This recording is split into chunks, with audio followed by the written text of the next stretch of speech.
Hey fight fans, welcome back to Fight Kings. We're breaking down UFC 325. Let's get right into it. Big time rematch. We got Volk versus Diego. Do you see it going any different than last time? Of course. Diego's taking that belt. Revenge. Straight revenge. He's coming and taking his head off. Okay. And for you watching at home, we debate all things fight related. We've been doing this for years. On the rematch last time, I had Volk, of course. He had Diego. He knows how it went.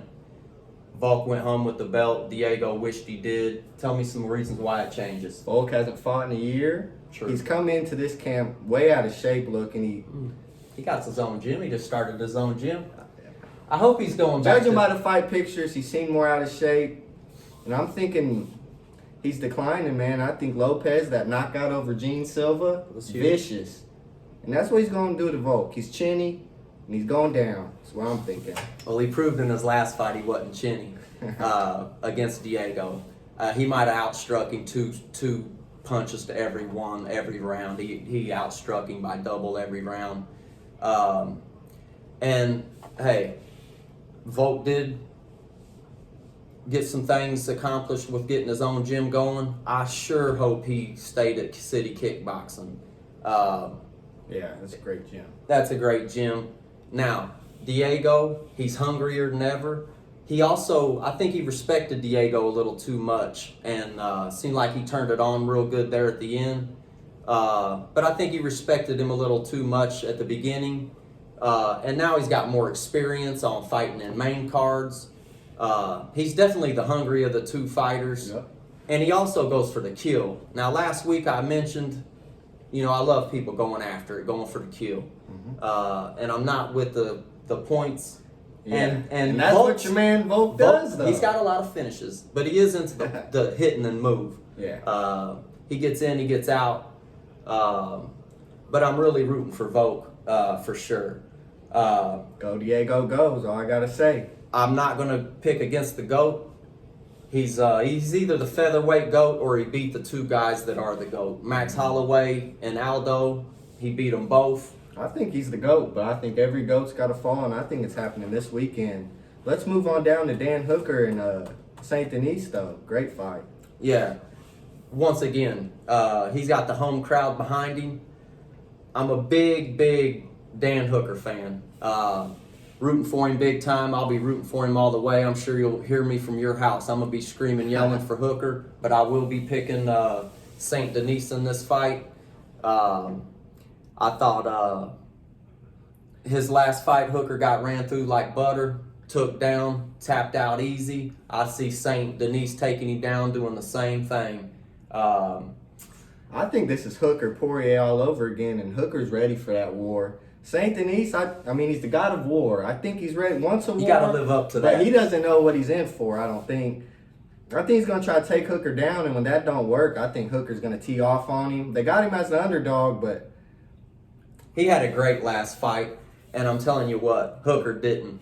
Yep, St. Denis said. I'm gonna cheer for Hooker. I'm taking St. Denis in this fight, and he's wrong again, guys. Yeah, we're gonna find out. What do you think? Let's move on down to Fiziev and Rufi. Another great stand-up war. It's gonna be a great fight card. I'm excited. Yeah, Fiziev's ex-kickboxing coach from Thailand. There.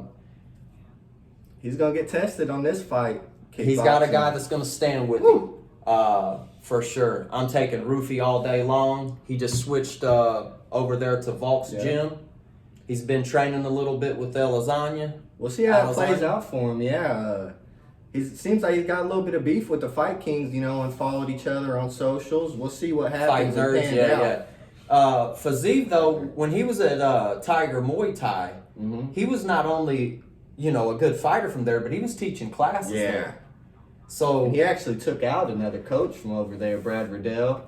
Yeah, they both. Yeah, he took his place. He's shown he can beat these top strikers. He took his place. And I think Rufi, he doesn't have any established wins for me to pick him. I don't think. And Fiziev, got the beat RDA. All right. Great wars with Gaethje. I think he's taking his head off. Yeah, he just had those 2 wars with Gaethje. Gaethje ain't got half the skills that Rufi has. Gaethje's interim champ.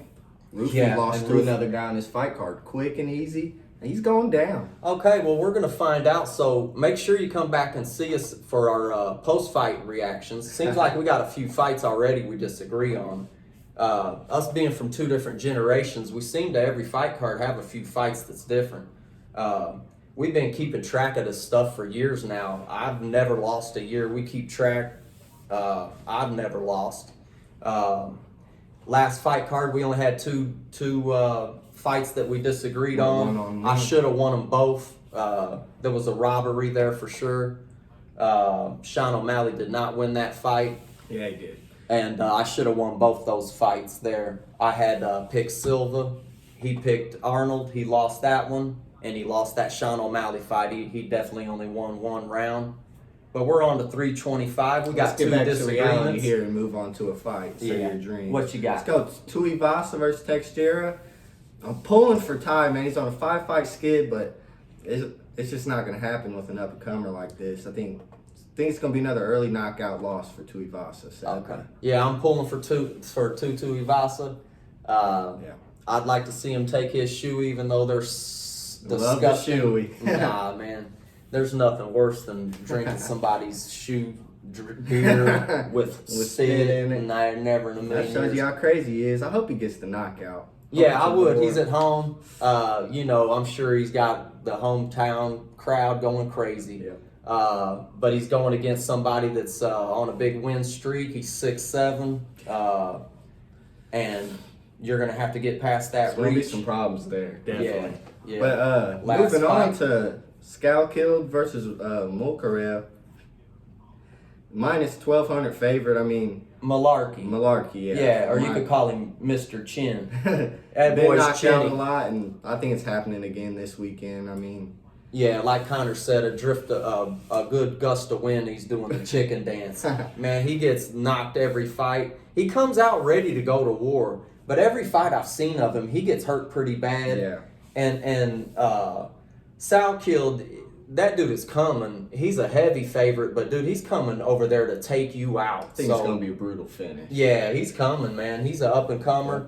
I seen on one of the embeddeds, he's wearing a wolf coat he got from some thrift store, and He's a killer. yeah, I'm ready to watch out. I want to get the fight started on that card. It is an Aussie versus Aussie fight in Aussie. Yeah, so and that's there's good. a lot of Aussies on the Yeah. card. They're going to be going crazy. They're going to be going crazy for Volk, and Can't wait. yeah, there's going to be some Aussie on Aussie crime on this last fight the first fight for the main card. Mm-hmm. Now, be sure to check out our post-fight reaction. Sounds like we got 3 fights we disagree on. I think I'll be a happy man Sunday morning coming in here, and you guys will be ready to see it. So, can't wait. All right. We look forward to it. Hopefully you do too. Thanks for coming back and joining us.